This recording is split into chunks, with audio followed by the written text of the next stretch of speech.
आता त्याला तो भूतकाळ झालेला आहे, त्या भूतकाळावरती जास्त बोलणं उचित नाही। परंतु ज्यांनी जे काम केलं त्याला त्याचं प्रायश्चित्त लगेच मिळालेलं आहे।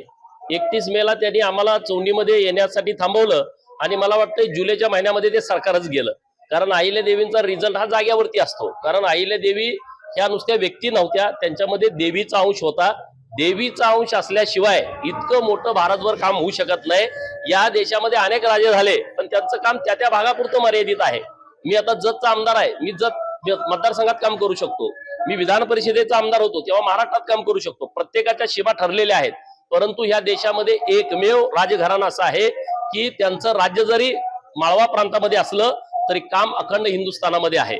अहिल्यादेवींचं कामच तसं आहे आणि ते दैवी शक्ती असल्याशिवाय होऊ शकत नाही।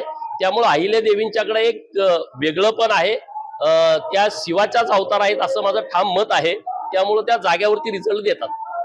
पुण्यश्लोक अहिल्यादेवी होळकर यांच्या जयंतीचं हे त्रिशताब्दी वर्ष आहे आणि अखंड भारतामध्ये अहिल्यादेवींचं काम असल्या कारणानं अखंड देशभर एक उत्साहाचं जल्लोषाचं वातावरण आहे।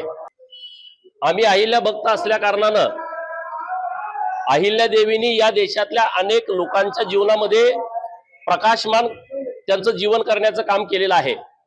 अमावस्याच्या काळ्या रात्री जसा काळा कुट्ट अंधार असतो आणि तिथून कुठंतरी त्यांना प्रकाश दिसण्याची आवश्यकता असते, तर अहिल्यादेवी हे असं व्यक्तिमत्व आहे की अमावस्याच्या काळ्या कुट्ट रात्री सुद्धा लखलखाट प्रकाश देणारं हे व्यक्तिमत्व आहे। आणि म्हणून त्या भावनेतून दीपोत्सव करण्याचा निर्णय अहिल्या भक्तांनी घेतलाय।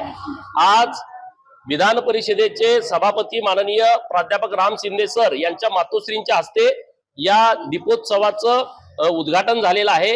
आज उद्या हा दीपोत्सव इथं होणार आहे।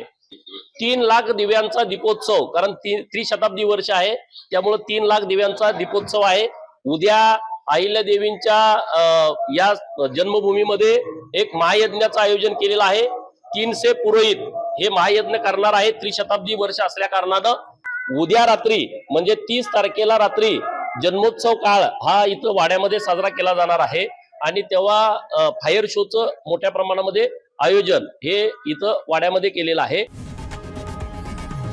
लोकशाही मराठी ऐका, पहा, जागरूक रहा।